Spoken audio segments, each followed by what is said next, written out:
री रेटिंग देखे ही जा रहे हैं, चाहे वो स्विगी हो, इटर्नल हो, डिलीवरी हो, नायका हो, पेटीएम हो। आपको क्या पसंद है and would you buy these stocks at these levels now elevated? I would buy, but expectations को रीजनेबल रखना है और शॉर्ट टर्म व्यू नहीं लेना है। और सेकंड, मैं डेफिनेटली एक को नहीं चुनूंगा दूसरे के कंपैरिजन में, बिकॉज ये सब मार्केट एक्सपेंशन की स्टोरी है। ये सब नए उभरते हुए बिजनेस है और पेनिट्रेशन अभी भी बहुत बाकी है। तो एक रीजन में जोमेटो एक्सपेंड करेगा, एक में स्विगी करेगा, एक में ये करेगा। तो this is not the time to pick and choose the winner, this is the time to pick the whole basket. तो वही मैं कहूंगा। मगर क्या है ना कि जैसे आपने कहा, प्राइसेस ऑलरेडी बढ़ चुके हैं, फ्यूचर की ग्रोथ ऑलरेडी डिस्काउंटेड है, तो कहीं कहीं पे एक ग्रोथ का स्टोरी उनको डिसअपॉइंटमेंट कर सकता है। तो इसलिए आपको डाइवर्सिफाई करना चाहिए। मेरे ख्याल में ये सभी जो लिस्टेड प्लेयर्स है उसको आप पोर्टफोलियो में रखिए ना, उसमें क्या दिक्कत है? क्यों चुनना है आपको एक के वो दूसरे? उनको मारामारी करने दो। आप अपने लेवल पे मार्केट एक्सपेंशन जो ये लीड कर रहे हैं, और ये जीएसटी के कट्स, ये सब बहुत काम आएंगे इनके लिए। तो सिंपली बाय, बट क्या जैसे मैंने कहा, शॉर्ट टर्म व्यू मत लीजिए, just keep a slightly medium term approach. But all of these are worth buy because they are new India. बिल्कुल सही कहा आपने कि एक को चुनना, because some are strong in south, some are strong in north, किसी का कहीं पेनिट्रेशन ज़्यादा है, तो yes they are fighting for the share. पर काफ़ी अच्छे प्रदर्शन सभी स्टॉक्स ने दिखाया है। मेटल स्पेस में मानस सर, इस समय हम देख रहे हैं थोड़ी बहुत कंसोलिडेशन देखने को मिल रही है। हालांकि डॉलर में जो नरमी है उसका एक पॉजिटिव इम्पैक्ट हमने मेटल स्पेस में भी देखा था। अब मेटल स्पेस में कंसोलिडेशन के बीच में कुछ ऐसे शेयर जो आपको पसंद हो चार्ट्स पे? तो देखिए, अगर मेटल क्षेत्र की बात करें तो मेरे ख्याल से अभी भी टाटा स्टील पे आप ध्यान दे सकते हैं। हालांकि 2 दिनों पहले जब ब्लैक पैटर्न का ब्रेकआउट हुआ था तो उसके बाद फॉलो बैंक देखने को नहीं मिली, लेकिन यहाँ पर अंडरटोन स्टॉक का बहुत बुलिश बना हुआ है। तो अगर एक ट्रेड लेना हो मेटल क्षेत्र से तो टाटा स्टील में 166 के स्टॉप लॉस से खरीदारी करने की राय रहेगी। 180, 182, 180, 182 तक के टारगेट्स पॉसिबल है स्टॉक में। एक और स्टॉक डी मार्ट, जहां पे आज 2 ब्रोकिंग हाउसेस की रिपोर्ट आई है, उनको री रेटिंग भी किया है, टारगेट्स भी बढ़ाए हैं। सो डी मार्ट ऑन चार्ट्स। तो देखिए, डी मार्ट में अगर आप देखें तो ट्रेंड पॉजिटिव है। पिछले करीब 3-4 दिनों से हायर टॉप्स हायर बॉटम बन रहे हैं। करेक्शन में स्टॉक ने 22 मूविंग एवरेज पे सपोर्ट लिया था। तो आई थिंक बिल्कुल यहाँ पर एक पोजीशन ट्रेड लिया जा सकता है।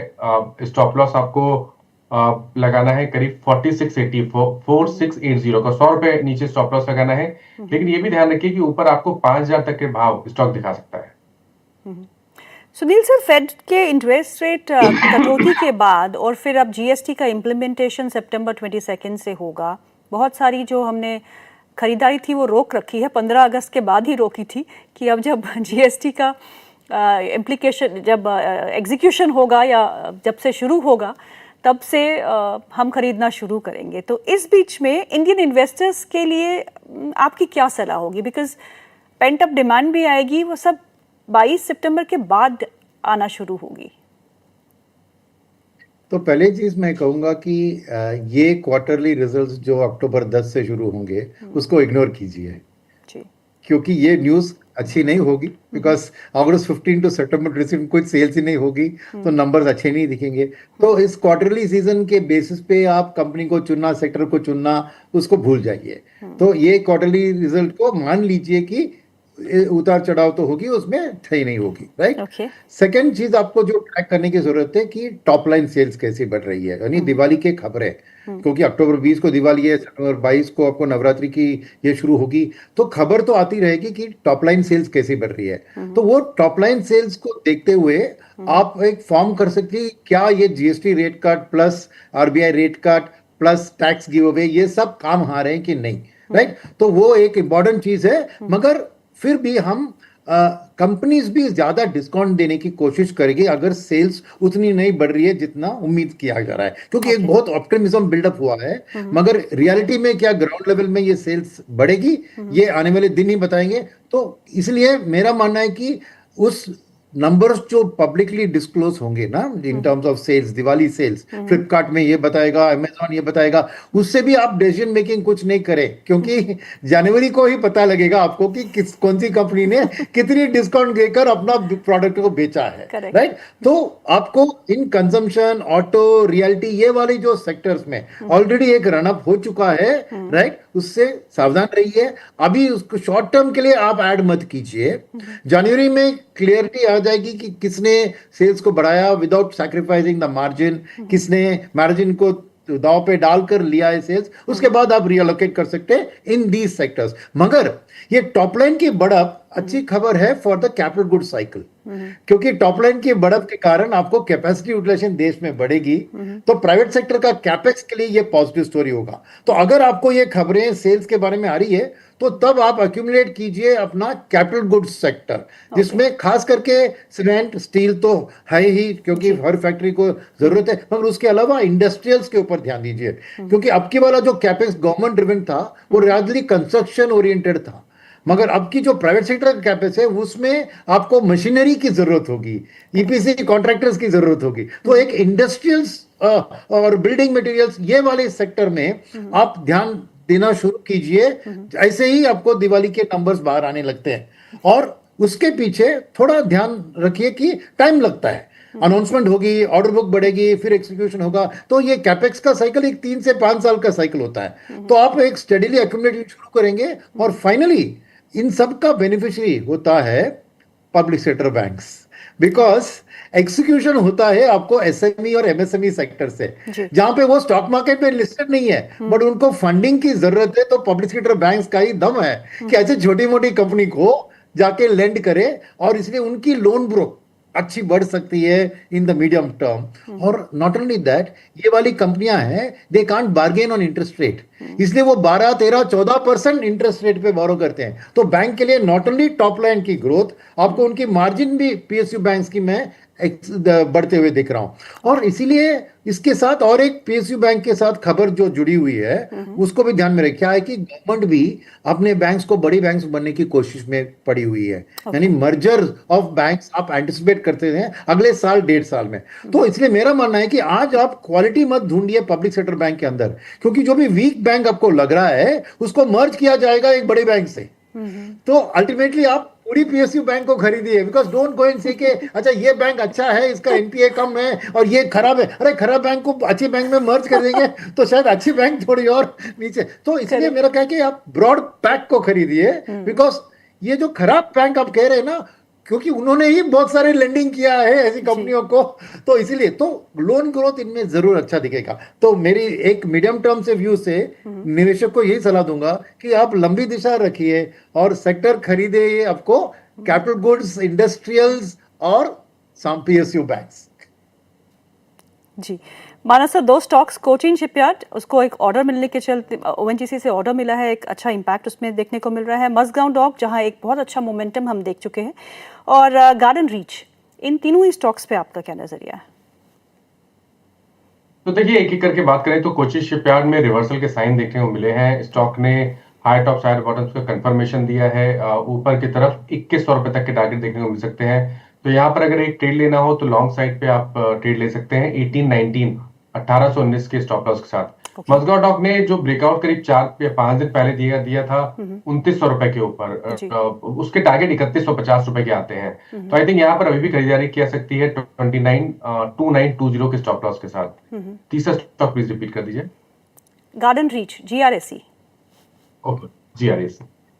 तो देखिए, गार्डन रीच की जहां तक बात है, यहाँ पर थोड़ा वेट करेंगे। ये सही है कि स्टॉक ने एक बॉटम बनाया है 200 मूविंग एवरेज के आसपास, अभी के लिए कंसोलिडेशन दिख रहा है, लेकिन अगर 2725 2725 के लेवल को ब्रेक करेगा, उसके ऊपर निकलेगा, तो फिर यहाँ पर अपॉर्चुनिटी दिखेगी, तब खरीदारी करेंगे 2625 के स्टॉप लॉस से, और फिर टारगेट आप 3100 रुपए के भी सेट करके चल सकते हैं। सुनील सर, लेटली हमने देखा कि ट्विटर पे ट्रम्प साहब और मोदी जी का वार्तालाप होता रहता है, और कुछ पॉजिटिव जो न्यूज़ निकल के आ रही है कि हो सकता है कि टैरिफ्स को लेके कुछ बातचीत आगे बढ़े, और अगर ऐसा होता है तो आपकी रणनीति बाजार पे क्या होगी और ये कब तक हो सकता है? और दूसरा फार्मा स्पेस जो है वो अनटच रहा है, अभी तक ऐसा कोई टैरिफ नहीं लगाया है। हालांकि ट्रंप ने कहा था कि वो यूरोप से बोला था कि ड्रग्स के प्राइसेस में कटौती करें, पर इंडिया पे ऐसा कुछ हुआ नहीं है अभी। तो pharma space and what happens to tariffs, अगर टैरिफ्स में कटौती होती है तो मार्केट्स कहाँ जा सकते हैं? देखिए, टैरिफ्स की कटौती होती है तो दरवाजा तो खुल जाएगा, बुलंद दरवाजा।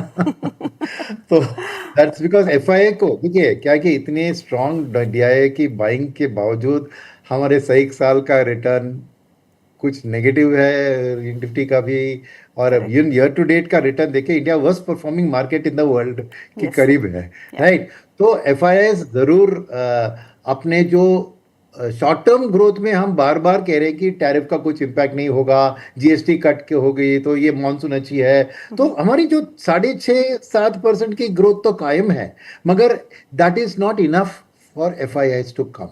मैं क्यों बता रहा हूँ ये, क्योंकि एफआईआईज जो खरीदते हैं लॉन्ग टर्म एफआईआईज, खास करके pension fund, insurance fund, sovereign wealth fund, ये इंडिया की उभरती हुई ग्रोथ स्टोरी को पहले उन्होंने खरीदा है और वहां पे टैरिफ के कारण दाग आई है। क्योंकि अमेरिका को हम इग्नोर नहीं कर सकते। अगर हमें सुपर ग्रोथ पे जाना है तो देश का 30% वर्ल्ड का अमेरिका का जीडीपी का हिस्सा है।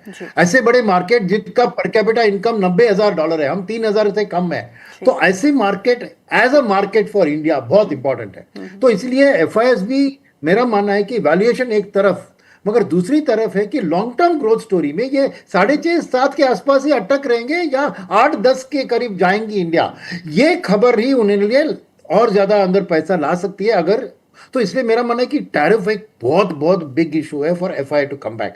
इसलिए मेरा मानना है कि तब तो तोड़फोड़ रिटर्न मार्केट दे सकती है, मगर दो चीज है, एडिशनल जो 25% की टैरिफ लगी थी, मेरा मानना है कि वो चला जाएगा, क्योंकि रशिया को डाइनिंग टेबल अलास्का पे बुला लिया, मगर उसका कुछ इफेक्ट नहीं हुआ, कुछ वेस्ट। इसलिए उन्होंने अभी अपना ये बदल दिया। उन्होंने अभी यूरोप से कहा कि आप भी टैरिफ लगाओ, मैं भी चाइना के ऊपर लगाता हूं। तो अभी उनके जो डायरेक्शन है वो बदल गए, वो भूल जाते हैं। मिस्टर ट्रंप की चीज क्या है ना, Ghajini effect, short term memory loss. Okay, तो वो भूल जाते हैं कि हमने पिछले हफ्ते इंडिया को डेड इकोनॉमी कहा, पिछले हफ्ते में किया, तो वो एक नई सुबह तो नई सोच से आते हैं। तो इसलिए मेरा मानना है कि ये 25% तो जाएगा, मगर खाली वो बाकी जो 25 है ना, उसमें मैं इतनी आसानी से ज्यादा राहत नहीं देखता हूं। मे भी 25 से 19-20 तक हो सकती है, क्योंकि एग्रीकल्चर और डेली वाला रेड लाइन तो है हमारे पास, वो हम गिव अप नहीं कर सकते। पॉलिटिकल पार्टी के लिए ये सुसाइड होगा अगर उन्हें किया तो।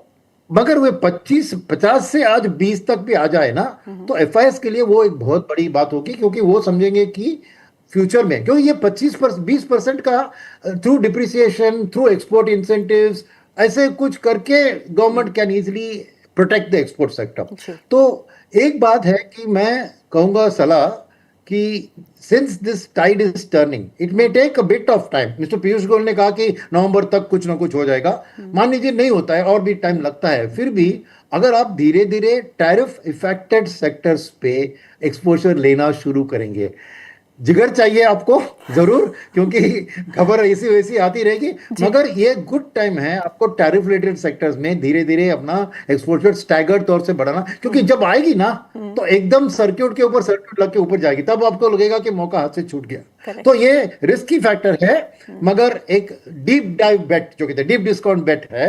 तो मेरे ख्याल में अभी वक्त सही है, क्योंकि खबरें अच्छी आने शुरू हुई है, there is light at the end of the tunnel. तो उसका इंतजार न कीजिए, अब से धीरे धीरे शुरू कीजिए। तो फार्मा का आपने पूछा, तो फार्मा का सिचुएशन, क्योंकि एक तरफ वो आईटी की तरह है, रुपी डिप्रिसिएशन उसको फेवर करेगा, दूसरी है कि वो एक रेडार में है मगर टैरिफ में नहीं है। तो क्या है कि ये जो कहते ना बिल्ली इस तरफ भी जा सकते हैं, उस तरफ भी जा सकती है। तो फार्मा में क्या है कि, और एक चीज है कि फार्मा में एक बहुत बड़ा डोमेस्टिक प्ले है, जैसे हॉस्पिटल्स, डायग्नोस्टिक्स, राइट। तो एक वो एक प्रोटेक्शन है। तो मेरा मानना है कि फार्मा में भी आप धीरे धीरे अकोमोडेशन कर सकते हैं, क्योंकि कुछ पॉजिटिव्स है, मगर कोई बिग नेगेटिव आई तो डेफिनेटली उधर कुछ इंपैक्ट हो सकता है। मगर because of the mix of domestic and foreign play, pharma is a decent sector जहां पे आप अकोमोडेशन करके रख सकते हैं, because we still don't know बिल्ली किस तरफ छलांग लगाने वाली है। जी Manas sir, LIC housing finance 3.5% ऊपर है आज, M&M फाइनेंस 3% ऊपर है, LTF तो अपने मोमेंटम में है ही, 2.5% आज फिर इजाफा देखने को मिल रहा है। इन तीनों में स्टॉक में से कोई कुछ पसंद है आपको? देखिए तीनों स्टॉक बहुत बेहतरीन लग रहे हैं। LIC डिस्क्लोजर है कि LIC में मॉर्निंग में हम लोगों ने एक रिकमेंडेशन अपने क्लाइंट को दिया था, वहां पर अभी थोड़ी देर पहले प्रॉफिट बुक किया है। ओके। लेकिन पैटर्न की बात करें तो पैटर्न तो अभी भी LIC का बहुत पॉजिटिव है। 200 मूविंग एवरेज के आसपास ट्रेड कर रहा है। अगर यहाँ पर सस्टेन हुआ तो नेक्स्ट टारगेट 620 के आसपास का हो सकता है। तो अगर एक ट्रेड लेना होगा तो अभी भी मेरा समझना है कि LIC में एक पोजीशन ट्रेड लिया जा सकता है। Okay. स्टॉप लॉस आपको अब 579 के नीचे लगाना है, लेकिन ऊपर की तरफ 612 612 तक के टारगेट देखने को मिल सकते हैं। ओके। और आपके रडार पे कौन से शेयर है सर मानस? तो देखिए LIC हाउसिंग मेरे रडार था। उसके जी। अलावा अगर हम बात करें तो केफिनटेक पे ध्यान दीजिए, क्योंकि Okay. केफिनटेक में अगर आप देखें तो एक फ्लैग पैटर्न का ब्रेकआउट